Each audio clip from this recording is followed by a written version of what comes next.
Alô, alô, pessoal que acompanha o canal A Grande Verdade, estamos aqui de volta. Este que é um programa mais irregular, mais assimétrico do YouTube brasileiro. A gente faz o programa quando a gente quer, de vez em quando, e não estamos nem aí para audiência. Mentira, tá? Mas enfim, é como dá. Estamos aqui de volta para falar de política, para dar um panorama geral dos bastidores de Brasília, do que está rolando. Está rolando muita coisa e não tem ninguém melhor para a gente conversar do que ela, que está lá no local. Ela fala de lá, de Brasília, da capital federal, Fernanda Camargos. Tudo bem, Fernanda? Quanto tempo que a gente não se fala? Tava com saudade de você. Tudo bem, eu também tô com saudade de você, tô com saudade da nossa audiência. Vira e mexe, recebo mensagem aí no Twitter, no Instagram, do pessoal perguntando: cadê vocês? Vocês sumiram? E olha a gente aqui, tá vendo? A gente aparece assim. Vocês pedem, a gente aparece. É verdade, Aqui. é verdade. Na semana passada eu também recebi no meu Instagram, que eu quase não uso no Instagram pessoal. Ô, por que vocês não colocam o programa no ar? Ah, só porque não quer falar mal do Lula? Eu nem preciso dizer que era um bolsonarista lazarento perturbando. Mas enfim, a gente está aqui. Nós vamos ter novidades em breve. Estamos agitando aí umas coisas aí bacanas aí pra gente retomar o programa de forma regular. E se tudo der certo, a gente vai ter, nesse mês de julho agora, uma boa novidade, uma boa surpresa para todos que acompanham A Grande Verdade. Fernanda Camargos, além das suas mechas californianas, que novidades você traz de Brasília? O que está rolando aí? Está rolando muita coisa, né? Arthur Lira, cada vez mais enrolado com Polícia Federal, com Operação Hefesto. O Lula, que hoje foi no Foro de São Paulo. Qual que é a do Lula? Ele quer enfiar o pé no esquerdismo de uma vez? Não está nem aí para a oposição? O que você tem para dizer para a gente aí? O que está rolando de mais quente nesse momento? Qual é o assunto dos corredores aí em Brasília? CPIs? A gente tem bastante CPI na casa, né? Então, a gente tem a CPMI do 8 de janeiro, que está tratando dos atos antidemocráticos do começo do ano. A gente tem a do MST, tá pegando fogo, né? A gente já teve presença aí de Ricardo Salles, teve presença de uma galera, e é uma CPI importante para o governo. Nós temos também agora recém-aberta a CPI das pirâmides de criptomoeda, acho que é uma pauta extremamente relevante, porque é um mercado que está instalado no Brasil e a gente não tem uma fiscalização, enfim, né, que tem olhos para isso, então é um espaço importante de debate.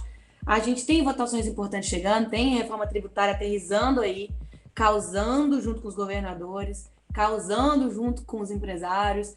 Então a gente tem essa pauta, a pauta econômica esse ano, né? Esse primeiro semestre foi muito forte, tem sido muito forte, vai ser.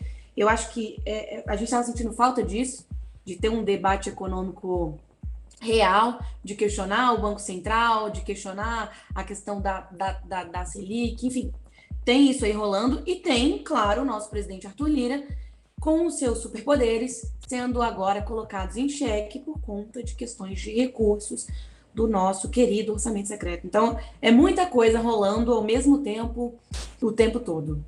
O Arthur Lira tá pianinho essa semana, né? Nessas últimas semanas, né? Ele andava tão protagonista, roncando grosso aí por aí, mas depois que a Polícia Federal bateu na porta dos aliados dele lá em Alagoas, ele tá discreto, não é? Você não acha? Tá muito, porque assim, ele tava numa articulação muito forte, né? Ele tava realmente, assim, as pessoas estavam dizendo pelos corredores, não, hoje quem manda no Brasil é o Arthur Lira, hoje quem tá mandando é ele. E ele foi muito enfraquecido com essas questões, né? Ele estava fazendo um trabalho aí que eu já acho que nem era mais de bastidor, porque todo mundo sabe, buscando aí o Ministério da Saúde, buscando aí conseguir um espaço de protagonismo, né, nesse governo. E agora essas questões aí de corrupção estão batendo na porta e quando a água dá uma batida, ele dá uma sumida e vai ficar assim, acho que até isso avançar ou não. Então, acho que ele tá, assim, mais quietinho, esperando ver o que isso vai dar. Porque a gente sabe muito bem que às vezes dá em muito, às vezes não dá em nada, e o barco segue, né? A gente já presenciou isso, a gente já viveu isso. Né? É verdade. Ô, Fernanda, você consegue já fazer um panorama geral aí dos primeiros 6 meses aí do governo Lula? Você consegue, sem parecer catastrófica como alguns jovens aí da política, tipo o MBL, sabe, que já o MBL já na primeira semana de janeiro já falou que o governo Lula ia fracassar, né? Impressionante. Mas agora que já passaram 6 meses, assim, O que a sua observação diz? Você está gostando? Você acha que o governo está num caminho bom? O Lula meteu os pés pelas mãos? Não, o Lula está acertando mais do que errando? Qual que é a sua avaliação? Assim, eu tenho visto com bons olhos a questão econômica, né? Tenho acompanhado mais de perto, principalmente essas pautas econômicas, e acredito que é um bom caminho. Eu acho que a gente tem importantes debates, a gente tem debatido muito mais questões que mudam de fato a vida e o dia a dia das pessoas que votaram e que não votaram no presidente Lula. Eu acho que isso é muito importante. Quando a gente fala sobre o poder de compra, quando a gente fala de aumento do salário mínimo, quando a gente fala em chamar o Banco Central e falar assim, o Banco Central, vem cá, por que a gente está atuando dessa maneira tão protecionista? Se todo mundo está falando assim, opa, o Brasil está melhorando, o Brasil tem condição, o Brasil tá sendo responsável, por que a gente continua com esse mesmo modelo, com esse mesmo formato que só favorece a quem está no mercado financeiro e não aquelas pessoas que precisam ter um giro de capital pequeno, seu pequeno negócio, ou até mesmo pegar um empréstimo para sobreviver? Então, assim, a taxa de juros hoje faz sentido como ela está? Acho que não. E esse é um debate que tem rendido muito nesse governo, eu acho muito importante. Acho colocar o presidente do Banco Central em xeque nesse sentido tem sido uma atuação importante. Acho que a reforma tributária vai ser muito, muito, muito importante para conseguir colocar de novo o país num rumo de desenvolvimento. A gente tem uma queda importante de desemprego, né? E a gente tinha aí pós-pandemia um crescimento exacerbado, né, da informalidade, né, e da volta das pessoas para a linha da miséria. Então, acho importante retomada de projetos sociais, a questão das obras que estavam paradas, esse programa Mão à Obra eu acho super importante, que é um programa que você não está prometendo fazer obras faraônicas, você está prometendo pegar o que estava abandonado e colocar para rodar, dando prioridade para a educação. Então, assim, avaliando o macro, que a gente não pode também, Aldrin, eu acho que é injusto com o governo, com 6 meses de governo, depois de pandemia, depois de outra pandemia que foi o Bolsonaro, que foi uma pandemia à parte, você querer fazer uma análise tão crítica com 6 meses de governo. Eu acho que com esse curto espaço de tempo, o que a gente tem de avanço é muito animador. Você tem razão, você tem razão. Eu só te provoquei porque a gente que acompanha as redes sociais, por obrigação, né, a gente tem se deparado com muitos comentários desse sentido. Aí, tá vendo? Faz o L, cadê a picanha? Cerveja, eu não sei o que. As pessoas querem que tudo se resolva de forma imediata, né? E esquece que a gente teve 4 anos de um governo completamente destrambelhado. Então, para você arrumar essa casa, leva tempo, não tem jeito. Tem que esperar, tem que ter paciência. Não dá, assim. Tem quem tá na torcida contrária, tem essa história do faz o L.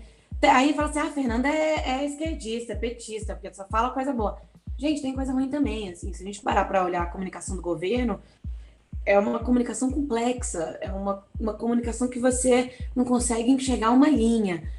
Quando você vai ver, às vezes, posicionamentos do presidente, não faz sentido. Receber Maduro da forma como foi recebido. Então, assim, tem coisas que a gente sabe que está errado, que não tem ninguém aqui com compromisso, com erro, para defender o que está certo. Eu acho que todo mundo erra certa, mas do que importa? Porque, assim, a minha grande dúvida que vem na minha cabeça, Alder, e às vezes eu acho que eu sou pragmática demais, tem lá a pessoa que está lá, desempregada, ferrada, devendo. Pô, estamos fazendo programa de renegociação de dívida, aumentar o salário mínimo, auxílio, não sei o quê. Aí o cara, pô, você viu lá o Maduro? O que isso mudou na tua vida? O que isso melhorou para você ou piorou a tua vida? Então, assim, a gente tem que parar com o Fla-Flu, já deu. A gente tem que viver esses 4 anos tentando sobreviver da melhor maneira e torcendo para que o governo nos dê essa chance, entendeu? Eu acho que essa parada de ideologia, ela só vale para quem está com a conta no banco lotada, e não é o meu caso. Muito bom. Essa é a Fernanda Camargo, como sempre, muito precisa, muito pragmática nos seus comentários.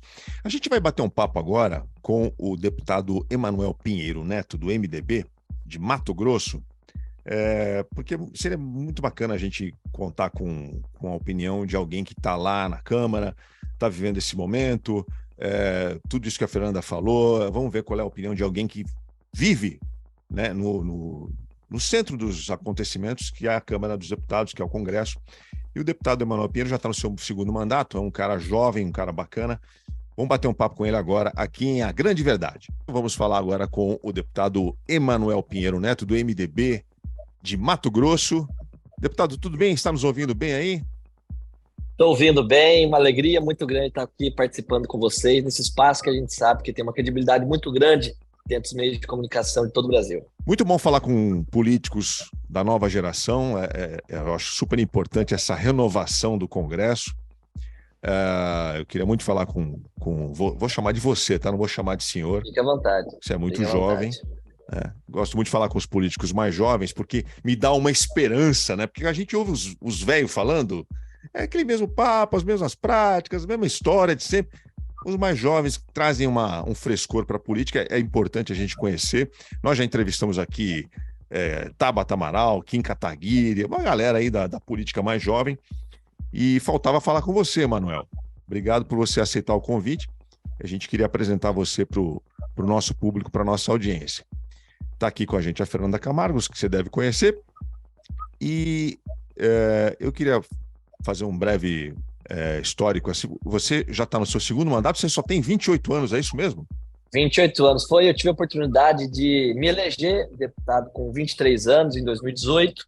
Logo em seguida, eu completei em 5 de janeiro, antes da posse, 24. Então, eu elegi com 23, assumi com 24 e, graças a Deus, estou tendo a oportunidade aos 28, está iniciando o segundo mandato. Muito bacana. Na sua história, a gente viu que você já fez parte, já foi presidente da Comissão de Segurança Pública do governo Bolsonaro, e agora você é vice-líder do governo Lula. Isso chamou a atenção porque eu citei alguns políticos jovens aqui, a maioria deles, eles assumem uma posição e ficam lá, né? Não quero ser deselegante aqui, mas o Kim Kataguiri, no dia 2 de janeiro, já estava dizendo que o governo Lula tinha acabado. Então, eu acho bacana essa sua postura, porque você trabalhou para um governo e isso não significa que você não possa trabalhar para outro governo, para o outro lado. Isso é política, não é, deputado? Isso é política. Naturalmente, o diálogo tem que acontecer e muitas vezes também nós, enquanto seres humanos, não só na política, a gente pode rever algumas posições e pode amadurecer politicamente. Veja, eu entrei na Câmara com 23 anos. Eu tenho uma outra cabeça do que significa o Brasil, do tamanho do Brasil, da realidade brasileira, de como funciona a política, muito maior hoje do que quando eu assumi meu primeiro mandato. Naquele momento em que eu fui presidente da Comissão de Segurança Pública, o bolsonarismo e a extrema-direita estavam muito forte dentro do estado de Mato Grosso e em todo o Brasil.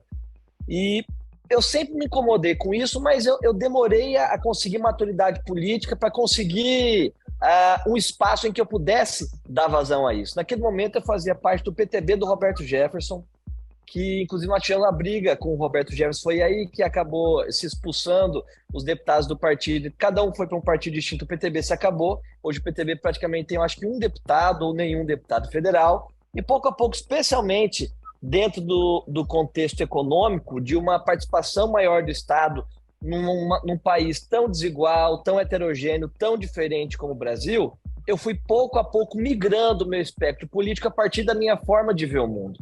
Eu dou um exemplo aqui que você citou há pouco, a Tabata e o Kim. Eles são da região sudeste, eles são do estado de São Paulo. São meus colegas, convivo com eles. Então, eu sou do centro-oeste, uma região que relativamente tem pouca expressividade dentro do Congresso Nacional, até porque as bancadas são muito menores. Então, eu tive a oportunidade, dentro desse amadurecimento, poder sair daquela cesta onde estava todo mundo junto. Porque aqui na minha bancada, por exemplo, no Mato Grosso, onde nós temos 8 deputados federais, eu fui o único eleito que apoiei o presidente Lula e sou o único que continua na base do presidente Lula. Então eu não sinto nenhuma vergonha, pelo contrário, tenho muito orgulho de fazer parte desse novo momento da história do país. Sabemos que é um momento que é necessário reconciliação, pacificação, muita conversa, porque justamente a política, Alder, ela é a sublimação da violência, ou seja, a gente deixa a violência de lado, parte para a institucionalidade, para que a gente evite qualquer indício de guerras ou conflitos mais sangrentos. Então a gente substitui tudo isso pela conversa. E a gente estava retrocedendo para um tempo de barbárie, de gritaria, de dedo na cara, de gente tacando granada em polícia, e tudo isso em nome de Deus, em nome da política. E eu não posso concordar, isso é pela minha formação, pelos princípios em que eu acredito. E, naturalmente, isso que eu carrego dentro de mim se transforma em política partidária eleitoral a partir do momento que eu entro dentro do cenário do campo político. Essa é uma visão madura, né, para alguém tão jovem como você, Emanuel. Você acha que isso vem da sua origem? Porque você vem de uma família de políticos. O seu entendimento de política, você acha que já é diferente por você ter crescido no meio da política? Eu acho que sim, algo um pouco diferente, mas não até você assumir o mandato. Como eu convivi nos bastidores da política brasileira, nacional e estadual aqui no meu estado do Mato Grosso, eu pude sempre ver os meandros, as articulações, conhecer figuras importantes, mas não era algo que eu queria para mim, até porque até um momento da minha vida eu quis ser padre, eu estava me preparando para um outro tipo de sacerdócio, então não me interessava muito a política eleitoral. Pouco a pouco que eu fui despertando ali na minha juventude, quando entrei para a faculdade de Direito, foi me despertando essa vontade de entrar para a política, para poder contribuir, até porque eu via sempre o debate muito raso, muito monótono, como você disse, as mesmas pessoas sempre falando as mesmas coisas, eu queria trazer algo diferente. Então foi aí que eu coloquei o meu nome à disposição, tive a oportunidade de me eleger e entrei dentro da arena do Congresso Nacional, onde é um mundo totalmente diferente. Tem muita gente extremamente experiente, muita gente com interesses difusos e distintos. Foi somente ali que eu fui, pouco a pouco, conseguindo identificar o que realmente eu acreditava e quais seriam os meios pelos quais eu aplicaria as coisas em que eu acreditava. Porque uma coisa é você querer, outra coisa é você fazer. Veja quantos deputados passam 30 anos aí e não aprovam um projeto de lei. Salvo engano, foi exemplo do ex-presidente Bolsonaro.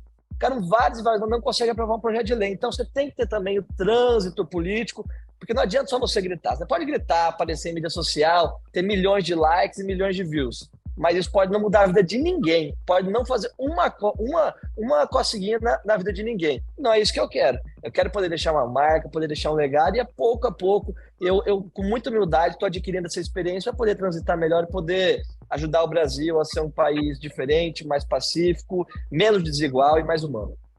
Muito bacana. Ô, Fernanda, vamos deixar a Fernanda falar, né? Deselegante, né? A única moça aqui. Pois é, eu estava esperando a minha hora aqui de falar. Faz sua pergunta, Fernandinha. Boa tarde. Vamos lá, boa tarde, deputado. Eu acompanho o trabalho, né, do senhor desse primeiro mandato, e o Aldrin trouxe um ponto que eu acho que é um dos pontos que mais me chama a atenção na sua trajetória, né, que é essa transição aí, que vamos dizer transição, porque mesmo no governo Bolsonaro, o senhor não se posicionava de uma forma base do governo, tal qual o seu partido, se disser um pouco mais independente. Mas você sair de uma comissão de segurança do governo Bolsonaro para uma vice-liderança do governo Lula, no governo Lula, é uma coisa que demonstra para a gente uma certa imparcialidade, vamos dizer assim, nas suas análises e nas suas leituras. E eu tenho visto que você tem tweetado bastante, não sei se é o senhor, se é a equipe, como é que está essa questão aí, e dando opinião principalmente em pontos importantes, economia, enfim. Eu quero entender, o senhor se vê nesse lugar de estar entre vice-líderes, mas não ser do berço da esquerda, e isso te dá uma liberdade para ter um pouco mais de credibilidade, até para opinar, para falar sobre as pautas, enfim, desenvolver a sua comunicação?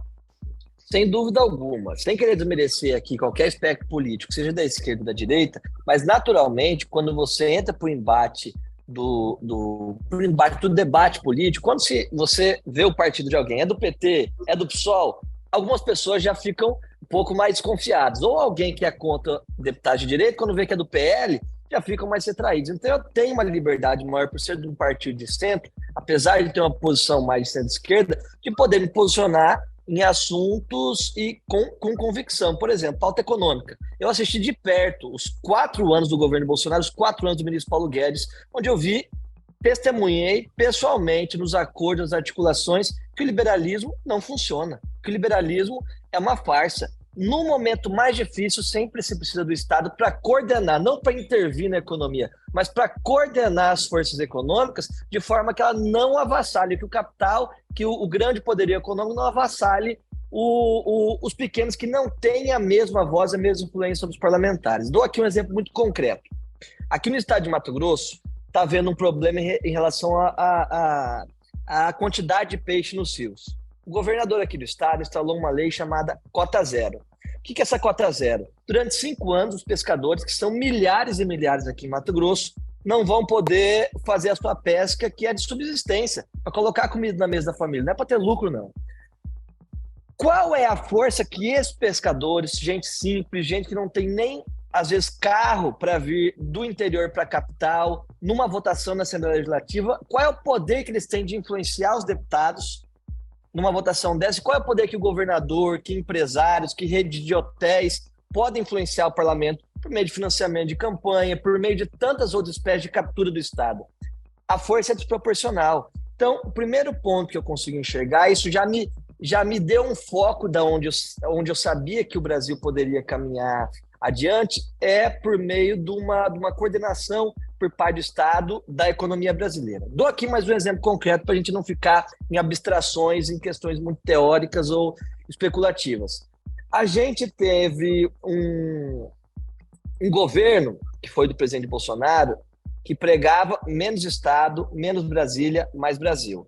E a gente pôde ver que o crescimento econômico do Brasil nesses anos foi mínimo, foi pífio. E ele se baseava numa premissa de que a gente devia reduzir o Estado ao mínimo possível, que foi o teto de gastos lá instalado no presidente Temer, e se não fosse o Temer, iria ser o Paulo Guedes e o presidente Bolsonaro, e deixar a iniciativa privada entrar e conseguir se acionar os mecanismos da economia para que o Brasil pudesse crescer. No entanto, há momentos em que, quando não se tem acesso ao crédito, quando se tem muita gente com nome sujo, muitas empresas endividadas, o governo precisa entrar fomentando essa economia. Como é que ele faz isso? Ele faz isso por meio de programas de construção civil, que geram emprego a curto prazo, que geram emprego de pessoas que não têm a devida qualificação, que move a economia porque promove inúmeras obras ao mesmo tempo, gerando empregos diretos e indiretos. Isso promove uma elevação da atividade econômica que, por consequência, vai ter o Estado arrecadando mais, o Estado arrecadando mais, o Estado vai poder investir mais na vida do cidadão e vai ser um ciclo virtuoso. O que se esperou do liberalismo, que ao se retrair a quantidade de investimento do poder público, do governo federal, a gente fosse crescer automaticamente, isso não aconteceu. Isso é uma prova empírica. Isso já aconteceu em outros países. Então, o que o governo do presidente Lula vem buscando fazer e fez lá atrás, quando tivemos o maior crescimento da história da democracia brasileira, que foi 7,5% num ano, veja, a gente tem crescido em média 1,5%, 1,7%, nós crescemos 7,5% logo após a crise de 2008, que foi a segunda maior crise desde a quebra da Bolsa de Nova York em 1929.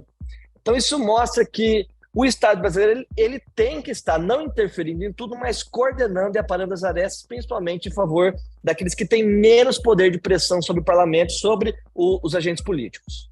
Escutando o senhor falar assim, a pergunta é: o senhor vai se filiar ao PT quando? Nunca vi alguém do MDB elogiar tanto o PT assim. Pô, eu já vi o Temer, mas aconteceu um negócio legal depois. Não foi muito legal. Não foi muito legal. Veja, em relação ao PT, o PT tem pautas que eles trabalham com uma militância um pouco mais incisiva do que eu, e que eu prefiro trabalhar com um pouco mais de parcimônia, de um pouco mais de tranquilidade. Dou um exemplo muito claro. Reforma agrária no Brasil. Reforma agrária, não tenho dúvida de que é uma pauta que é urgente, já passou da hora de a gente realizá-la. Tem se criminalizado, até porque o pessoal do agronegócio tem feito uma campanha muito negativa em relação a isso, as pessoas que lutam por um espaço de terra e que estão, por exemplo, vinculados ao MST. E alguns líderes acabam, por vezes, provocando ali um clima um pouco mais enérgico em que se fomentam ocupações. Alguns membros do PT, um pouco mais radicais, por entenderem a justiça do processo de desenvolvimento do Brasil, em que desde as capitanias hereditárias a gente teve terra concentrada na mão de poucos, dos mais ricos, dos barões, dos nobres, eles veem essa injustiça e acabam agindo com um pouco mais de radicalidade. Eu, por mais que eu veja essa injustiça e sinta junto com eles, eu prefiro ainda, em algum ponto, caminhar por via do diálogo, ainda que demore um pouco mais, seja um pouco mais lento, um pouco mais gradual. Aí os companheiros do PT podem olhar para mim e dizer: mas você está sendo negligente, você está sendo omisso. Pode até ser, mas eu ainda, no momento que eu estou em termos de maturidade política e humana, eu ainda prefiro, para evitar riscos e situações mais drásticas dentro da realidade brasileira, dentro do direito privado, eu prefiro com um pouco mais de cautela, um pouco mais de parcimônia. Emanuel, você começou a falar aí do MST e da reforma, da necessidade urgente de se fazer uma reforma agrária séria no Brasil, e isso me chamou a atenção, porque você é do Mato Grosso, você é do Centro-Oeste, que é uma região que, como é que eu posso dizer, bolsonarista, uma região onde a ideia, quando você falar em MST pro povo do Mato Grosso, você não vai ser bem recebido, né? Não é uma ideia bem-vinda, né?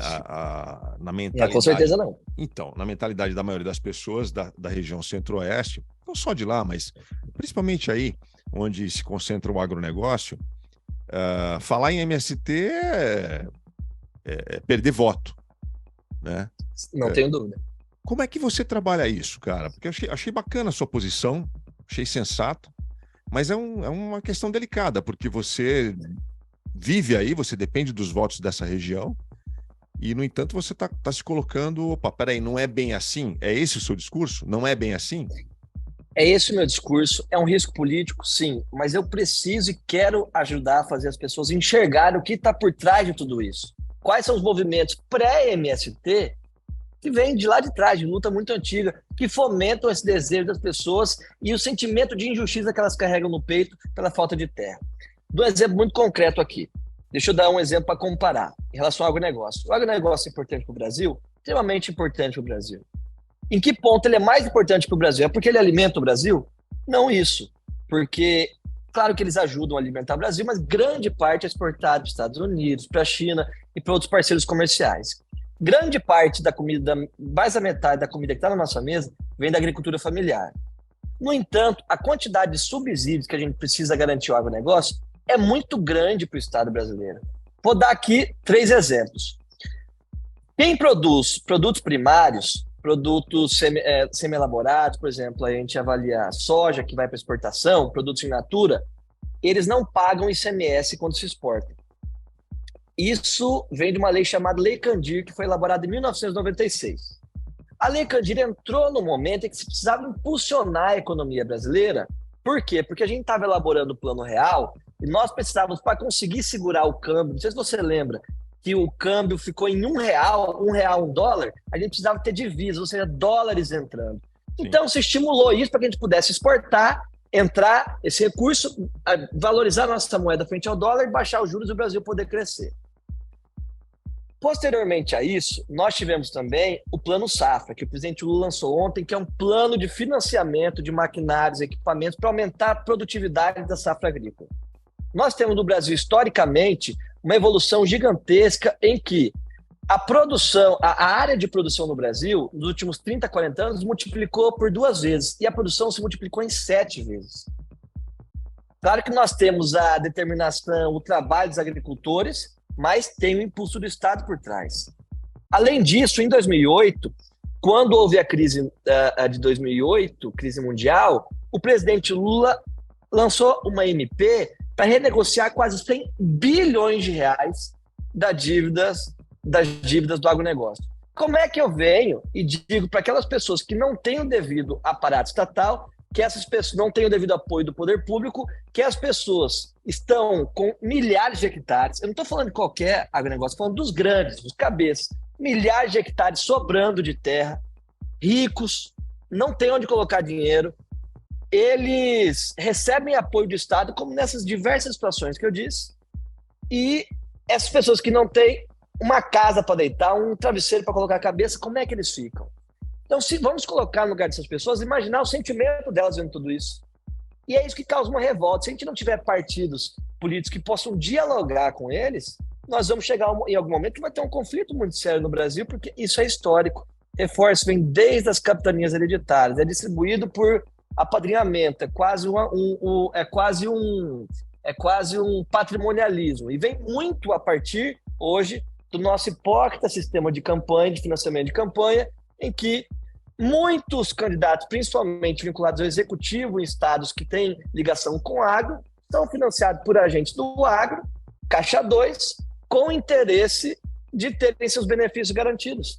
E também na eleição de deputados, isso acontece em vários setores, não é só do agro. Eu estou dando uma comparação, porque há essa discussão entre agricultura familiar, MST e agronegócio. E repito, o agronegócio é extremamente importante, especialmente no momento que a gente vive hoje, que a gente quer baixar os juros, a gente precisa exportar o máximo possível, entrar divisas para o Brasil, com isso a gente consegue baixar o câmbio. O que significa baixar o câmbio? O real vale mais e o dólar vale menos. A gente conseguir abaixar o valor disso e com isso a gente abaixa a inflação. A inflação no Brasil tem 2 pontos principais de contaminação: combustível que não é zerando ICMS que nós vamos resolver, é justamente mudando a política de preço da Petrobras, como estamos fazendo, já conseguimos resultados ainda pequenos, nós vamos avançar. Primeiro, combustível. E segundo ponto, que contamina a inflação brasileira, está totalmente relacionada ao câmbio. Porque parte da nossa produção brasileira, como a gente não tem uma indústria nacional própria, a gente tem que importar produtos. Se esses produtos estão vindo a um preço mais caro, vai ser embutido no preço final, a inflação vai subir. Então, é uma lógica que, para mim, assim, é muito óbvia hoje, que no passado não foi.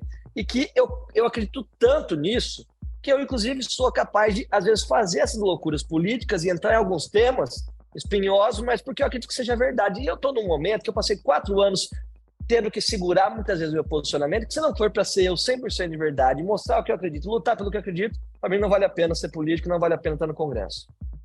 Vamos mandar essa entrevista para o Ricardo Salles. Acho que vai ser bom para ele assistir, né? Porque Acho que pode ser uma boa. aquela CPI do MST tá uma palhaçada aquilo lá, hein? Você tem acompanhado, Emanuel? Não, eu tenho acompanhado. Eu não faço parte dela, eu faço parte da CPMI dos atos antidemocráticos, dos atos do 8 de janeiro, mas CPI do MST é uma bagunça, no meu modo de ver. Você não tem ali um mínimo de respeito, todo mundo já chega extremamente armado, no sentido verbal, armado verbalmente, já vem todo mundo preparado para atacar, para destruir. Então ninguém ali quer chegar em verdade nenhuma. Ali quer só destruir a narrativa um do outro, e eu sei que a narrativa daqueles que estão do lado dos mais poderosos, eles não estão do lado certo da história. Deputado, puxando o gancho aqui, o senhor está falando aí dessa narrativa que está rolando na CPI do MST, como é que está o sentimento com a CPMI que o senhor é integrante lá do 8 de janeiro? A gente tem visto recortes aí nas redes sociais, tem viralizado exatamente esse fla-flu aí ideológico. E como é que está a sua participação aí? O que você tem sentido da CPMI? Veja, a CPMI, ela, especialmente hoje em dia, em que a gente tem o advento das mídias sociais, então tudo que a gente fala no plenário, seja no plenário geral, no plenário das comissões, isso é editado para virar meme. E às vezes até falas fora de contexto são colocadas o tempo todo para gerar like, para gerar views, isso gera muito conteúdo e gera muito capital político para os agentes políticos. Então eu vejo que a gente está num momento sensível da democracia brasileira em que, mais do que nunca, a gente perdeu a capacidade de saber onde a gente quer chegar. Aonde a gente quer chegar com a CPMI? A gente quer somente investigar ou a gente quer descobrir quais serão os caminhos para o Brasil fortalecer a sua democracia e poder resistir a atos dessa natureza e impedir que atos dessa natureza venham a acontecer futuramente? Porque, veja, o problema não é que a democracia é o melhor dos mundos, a gente sabe que tem uma série de imperfeições que precisam ser trabalhadas, mas a gente sabe que fora dela só existem regimes totalitários, regimes que vão ferir as liberdades democráticas, os direitos democráticos. Então, como é que, tá me ouvindo? Como é que, a partir das investigações, de quem coordenou, de quem financiou, de quem agiu, nós vamos elaborar uma legislação penal, nós vamos elaborar mecanismos de segurança institucional para que a gente possa prevenir atos dessa natureza. Porque todos nós esperávamos, vamos ser muito sinceros, todos nós esperávamos e sabíamos que era muito possível que em algum momento um ato dessa natureza viesse a acontecer. Como ele não veio a ocorrer durante os 4 anos do presidente Bolsonaro, todo mundo, de certa forma, achou que estava tudo certo. Eu acho que ninguém acreditou, inclusive membros da segurança do Distrito Federal, não acreditavam que haveria um motim dessa natureza. Então, para a gente ver como a coisa é séria, as coisas estão extrapolando o limite da razoabilidade que nós temos dentro do senso comum. Então, nós precisamos enxergar e parar de brincadeirinha dentro da CPMI, que tem sido o trabalho de muitos parlamentares, trabalhar de uma forma séria. Eu acho que o presidente Arthur Maia está faltando um pouco de pulso para ele conduzir a comissão. Ele tem que demonstrar aos brasileiros que ali é um local onde todos os 203 milhões, salvo engano, de brasileiros, segundo o censo de anteontem que saiu, estão representados naquela CPMI e tem o seu futuro, o futuro das instituições, o futuro econômico, passando por essa CPMI. A gente tem que levar essa investigação mais a sério. Então, eu até tenho participado pouco, devido a algumas outras agendas dentro da liderança do governo, mas até o nosso líder Zé Guimarães me pediu para que tivesse um pouco mais ativo, para que a gente pudesse fazer o contraponto devido à tentativa de inversão de narrativas. Porque, veja, Fernanda, uma coisa é você estar andando na rua desprevenido e você dá na sua cabeça um ato espontâneo e você faz uma loucura. Você se joga no meio da rua. Deu na sua cabeça. E se você estava ali sozinho, deu na sua cabeça, você fez. Agora, como é que eu posso considerar um ato espontâneo de pessoas que vieram de todas as regiões do Brasil, com um ônibus financiado por outras pessoas mais poderosas economicamente, vieram até o Congresso Nacional, a Praça dos Três Poderes, ao Supremo Tribunal Federal, invadiram tudo, gravaram seus rostos, gravaram suas caras, mostrando aí a sua feição, o rosto, mostrando quem era, gritando com orgulho palavras de ódio contra a democracia, você dizer que são infiltrados, sendo que você entra na página dessas pessoas, a vida inteira foi apoiando a extrema-direita. Não tem a mínima lógica. Então, falta nós, enquanto governo, dominarmos a narrativa, nos organizarmos um pouco mais, que nós temos companheiros que estão fazendo esse trabalho, o deputado Rubens Júnior do Maranhão, do PT do Maranhão, está fazendo isso para que a gente possa mostrar a verdade, não deixar que esse episódio se transforme num pequeno episódio da história brasileira, tem que ser um episódio em que seja reconhecido a sua significância, o seu valor histórico, e a partir daí a gente tenha desdobramentos concretos que possam ajudar no fortalecimento da institucionalidade democrática. Muito bom, hein? A Fernanda tinha me avisado. Aldrin, você vai gostar do Emanuel. Curti muito, que deputado. bom, fico feliz. Gostei muito das suas ideias, do seu posicionamento corajoso. Obrigado. Você sabe que é o primeiro podcast que eu participo a nível nacional. Eu tive a oportunidade de participar aqui em Mato Grosso, mas é um que vem de uma das principais regiões do Brasil, que tem alcance maior e com a sua envergadura. Fico muito feliz, muito honrado de poder estar participando e poder mostrar um pouco desse pensamento que vem do Mato Grosso. Aqui no Mato Grosso também tem gente que não é a favor da extrema-direita, que não é a favor de atos totalitários, que é a favor de um regime democrático, e pessoas que acreditam que possam se conviver na diferença, que os diferentes podem conviver em conjunto. Porque hoje, em nome de Deus, em nome de Jesus, a gente tem condenado todo mundo ao inferno. Então, isso é o pior que pode se acontecer, porque aí a gente perde qualquer característica humana que a gente tem, e aí tudo passa a se valer, e a gente está vendo o que tem acontecido no Brasil nos últimos anos. Obrigado, viu, deputado? Faço votos que você tenha muito sucesso no seu trabalho, na sua carreira. A gente, como eu falei... Eu agradeço. Eu sou fã de política e de políticos que tenham realmente interesse em melhorar o Brasil.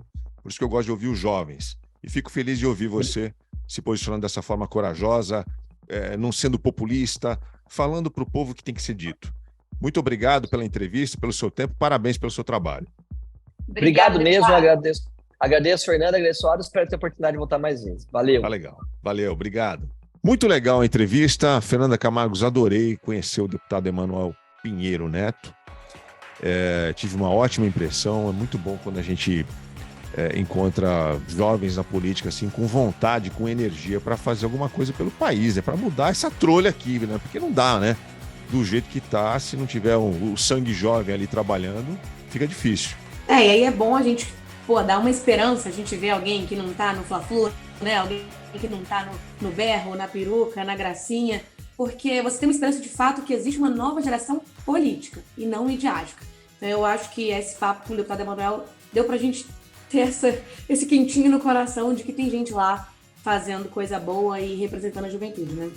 Quem quiser seguir a Fernanda Camargos, especialista em comunicação, em política, em marketing, em jornalismo, ela é uma craque, eu gosto muito dos comentários dela, sigo ela no Instagram e acho que você deveria seguir também, é o @fernanda.camargos, é isso, Fernanda? É isso mesmo, lá eu dou muita dica de marketing político e tal, mas se a gente confirmar nossa novidade aqui do Grande Verdade, pode ser que tenha mais coisa, né, óbvio? Vamos confirmar em breve. Tem uma reunião semana que vem, Fernanda, mas eu não vou dizer onde que é, mas é coisa boa, vamos ver se a gente consegue. Muito legal falar com vocês aqui mais uma vez. Misterioso, galera. A gente não fala para não dar zica, entendeu? Tem que segurar. A notícia a gente só pode dar quando assina. Quando assina um negócio, aí tudo bem. Mas eu queria dizer que é muito legal poder falar com vocês novamente aqui no nosso canal. Sempre que a gente puder contribuir com um conteúdo bacana, trazer alguém que vale a pena você conhecer, a mesma impressão que eu tive em conhecer o deputado Emanuel Pinheiro Neto, eu espero que você que nos assiste também tenha. e trabalho para que a gente consiga retornar em breve com mais conteúdos bacanas, com mais entrevistas com pessoas relevantes, pessoas que valem a pena ser ouvidas aqui no nosso canal. Obrigado, Fernanda. Valeu, galera. Até a próxima. Valeu, gente. Abraço a todos. Tchau.